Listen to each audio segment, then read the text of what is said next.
and as if we had to deal with anything more, we're now seeing rain and snow across the Baltimore metro. At least this will be the lesser of concerns today, but you are seeing that snow across Baltimore County up through the Hereford zone. It's building down 83. More of a mix as you get towards Bel Air, now towards Havre de Grace. Well, this is mainly just resulting in wet pavement right now. If you get any coating of snow, it would be mainly in areas northwest of 95, and most of that on colder surfaces. So really not a big impact for the commute, besides the fact that it causes the wet roads. We're seeing more of those snow showers build all the way down to Montgomery County, Howard County as well. And we'll likely see this rain-snow mix last at least a few more hours. So through about 10 o'clock this morning before it slowly drifts off to the east. And in that time frame, mainly wet roads, but maybe again, you could get a quick coating on colder surfaces. At least the ground and air temperatures are above freezing, and that does work in our favor. 37 degrees in Westminster, 42 Edgewood. We're at 45 in Annapolis. BWI is still reporting normal operating conditions, but certainly check with your carrier if you plan to fly today.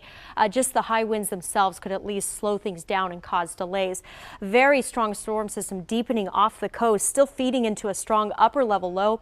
And this is all out snowstorm from Pennsylvania up into New England. While we're seeing much of a lesser impact out of the wintry weather, it's the wind that's the biggest concern for us today. And we're already seeing pretty substantial wind gusts, at least gusting over 40 miles per hour in many spots of the metro. The gust at BWI now pushing to 50, and we're seeing a 56-mile-per-hour gust around D.C. So a lot of the wind damage so far has been closer to D.C., but we'll see that start to build towards Baltimore as well as our winds start to pick up. A lot of the day, the gust could be pushing close to 60 miles per hour. That's typically what we see during a severe thunderstorm, except it usually only lasts about 20 or 30 minutes. We're going to see these type of wind gusts possible all day long, so you could get the same kind of damage that you get from a severe thunderstorm, and it could happen at any point in the day. Damage to trees, structures, debris flying around, power outages, a building concern as well. We're hearing of transformers starting to blow in neighborhoods. By tonight, you get gusts of 50 miles per hour. You start to ease away from the damage threat, but just know things are going to be buffeting those winds all day long. So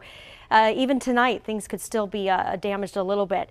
A little bit of improvement tomorrow, but it's still not a comfortable day to be out because it's blustery. By Sunday, the winds go much lighter. You'll be cleaning up damage through the weekend. Monday looks to be sunny. Rain returns middle of the week.